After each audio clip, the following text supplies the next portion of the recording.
why we are limiting the coin sales so No. drastically. I see. How they think, So your question somebody is, wants to sell more right. coins. So your question is, some of us mine coins and they go to the internal exchange, Yeah. and some of us sell coins and buy coins. Yeah. So as Onecoin, as I say, is 1 year old, first of all, it's not like Bitcoin, it is not a liquid market yet.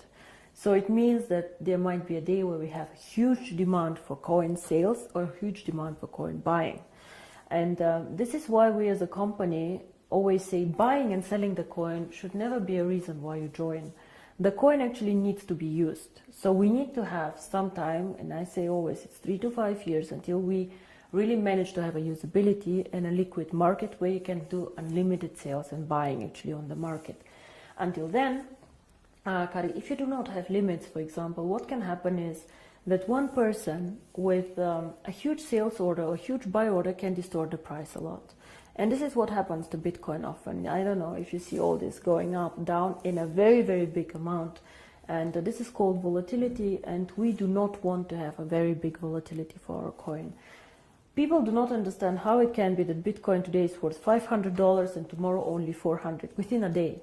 This is very disturbing, and if you are a merchant who takes Bitcoins, you don't want to have this. Because you want to be sure that if you take a Bitcoin today, it will not be valued 20% or 30% less tomorrow. Of course, you're very happy if it's valued 30% more, but it goes both sides. Absolutely, yeah. So cryptocurrency is one of the riskiest assets actually out there. High volatility, low liquidity on the markets. So for us to achieve a high liquidity, we need to work first on the value creation of the coin, on the liquidity, and it will take time. So all these people, why we have created this exchange? We have created it so people can learn to trade it, but it's not a self, the idea is not just that we go buy and sell the coin there, but we wait for the usability of the coin. This coin is very, very young. We have so much way to go, but we have created miracles already. So I'm looking very, very positive into the future. But remember, the internal exchange is demand and supply. So you have to find somebody who wants to sell coins to buy, and the other way around. So the company itself is not obliged to buy back your coins or to sell your coins. If I don't have coins, I cannot sell them. Yeah? And as a company, we do not buy back the coins. So it's always you selling your coins to somebody else or somebody else buying from you. Don't forget also a bit the time differences. When China sleeps, you're awake, and so on. So sometimes, as I said, the market is not liquid and not efficient yet. And then the other question is, which relate to that, is that how is the value created? Now, there are two questions I think inside here. First is what is the value of cryptocurrency, and the second is how do we determine today if one coin is valued €1, €2, or €5? Yes.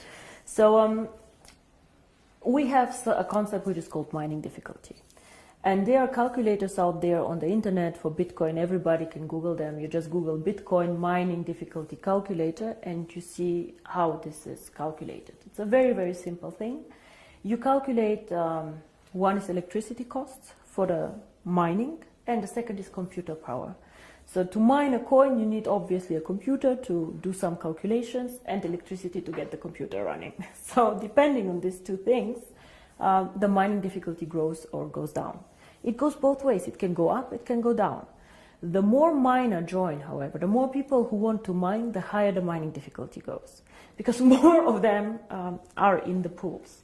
And this is, of course, what happens to Onecoin. So you can simulate this with these calculators. It's nothing that Onecoin invented. And this is how we today measure the value of the coin. Yeah? So we say if it costs us €5 to create the coin due to electricity, the servers and the computer power, this is what we think is the appropriate price. Of course, it fluctuates up and down based on demand and supply, but always in a corridor actually that we have set. So this is how we determine the price today. And the second question that you had actually is, but one day we go to the open market, so how do we know what is the value of this cryptocurrency? Why is Bitcoin worth $400 and not 1,000 or whatever? And here, in my opinion, there are two things how we determine the value of cryptocurrency. Cryptocurrency is not backed up by anything. We know this. So it's actually worthless. So it's not backed up by gold. It's not backed up by any other asset. OneCoin is not backed up. Yeah? Bitcoin is not backed up. But there's still value inside, and I'll tell you why. One is, first of all, the brand. Bitcoin currently have a very strong brand. Everybody knows them. They were the first one. Of course, there are always good and bad things about the brand, but they are very well known. Milka Chocolate is a very well-known brand. Procter & Gamble are a very, very strong brand. So the more people joining OneCoin and the more people speaking about OneCoin, the stronger our brand becomes. And this, I think, is something that makes us really a family, because if you go in the network marketing approach and go and sell shampoo, it does not make you stronger if somebody on a sideline sells shampoo. Only your downline makes you happy. But here, if another team makes OneCoin popular out there, this makes also your coin stronger and your team stronger.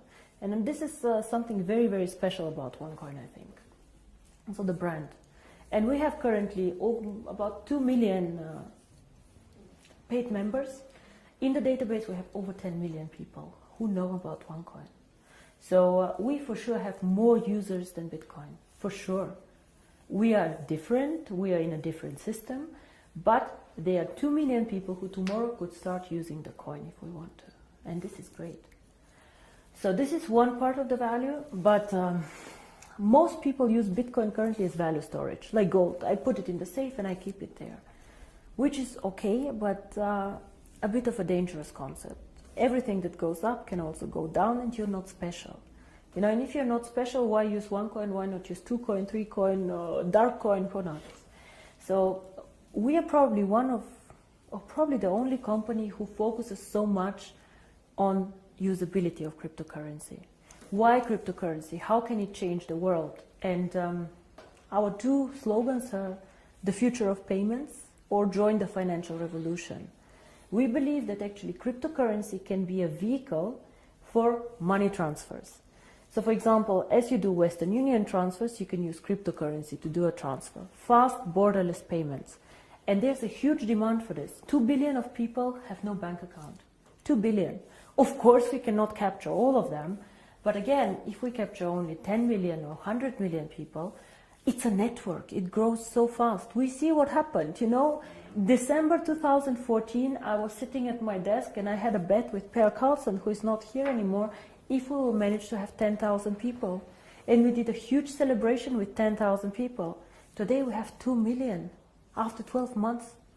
It is incredible. And this is the network effect. The more people know about OneCoin, the more they will come and the stronger the brand becomes.